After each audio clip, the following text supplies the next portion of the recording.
पहला ज्ञान देखने वाले सभी दर्शकों को प्रणाम। कहते हैं मारने वाले से बचाने वाले का अधिक अधिकार होता है। एक बार की बात है, एक दिन राजकुमार सिद्धार्थ अपने चचेरे भाई देवदत्त के साथ बाग घूमने के लिए निकल पड़े।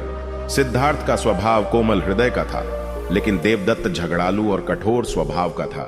सिद्धार्थ के स्वभाव के कारण सभी उसकी बड़ाई करते थे, लेकिन देवदत्त की कोई नहीं करता था।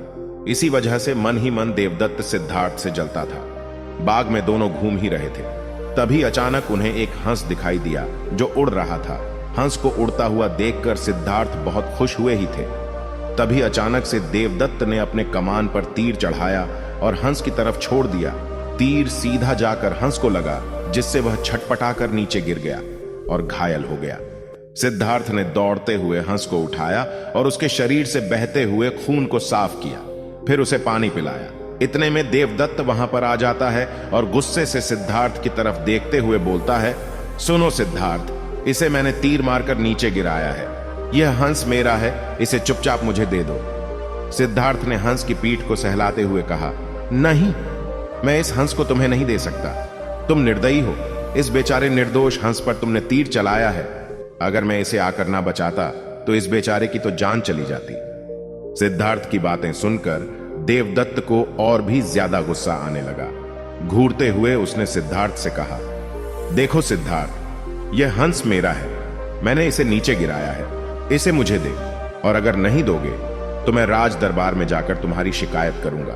देवदत्त के इतने कहने के बाद भी सिद्धार्थ ने उसे हंस नहीं दिया, जिसके बाद देवदत्त ने राजा शुद्धोदन के दरबार में जाकर सिद्धार्थ की शिकायत कर दी। शुद्धोदन ने देवदत्त की बात को ध्यानपूर्वक सुना और सिद्धार्थ को दरबार में आने का बुलावा भेजा। कुछ ही देर में सिद्धार्थ हंस को लेकर राज दरबार में आए। राज दरबार के ऊंचे सिंहासन पर राजा शुद्धोदन बैठे हुए थे और आसपास के नीचे आसनी पर राज्य मंत्री तथा अन्य पदाधिकारी बैठे थे और कई सैनिक हथियार लिए द्वार के निकट खड़े थे। शुद्धोदन के प्रश्न करने पर देवदत्त सर झुकाए बोला, महाराज, इस समय जो हंस सिद्धार्थ के हाथ में है वो मेरा है। मैंने इसे तीर मारकर नीचे गिराया था। सिद्धार्थ ने उसे तुरंत उठाकर उस पर अपना अधिकार जमा लिया। कृपया मुझे मेरा हंस इससे वापस दिलाइए। फिर राजा शुद्धोदन ने सिद्धार्थ की ओर देखा और बोलने की ओर संकेत किया। सिद्धार्थ ने सर झुकाकर शांत स्वर में बोला, महाराज, यह बेचारा हंस एकदम निर्दोष है, बिना किसी को कष्ट पहुंचाया उड़ रहा था। तभी देवदत्त ने तीर मारकर इसे घायल कर दिया। मैंने इसका उपचार किया और इसके प्राण बचाए। मैं यह समझता हूं कि प्राण लेने वाले से अधिक प्राण बचाने वाले का अधिकार होता है। मैं आपसे प्रार्थना करता हूं कि यह हंस मेरे पास ही रहने दिया जाए। मैं इसे अच्छी तरह से स्वस्थ करके आकाश में उड़ा देना चाहता हूं। शुद्धोदन ने अपने सभासदों से विचार विमर्श किया। वो सभी एक ही स्वर में बोले, राजकुमार सिद्धार्थ का कहना बिल्कुल ठीक है महाराज। जीवन लेने वाले से ज्यादा बचाने वाले का अधिक अधिकार होता है। अंततः हंस राजकुमार सिद्धार्थ के पास ही रहने देना चाहिए।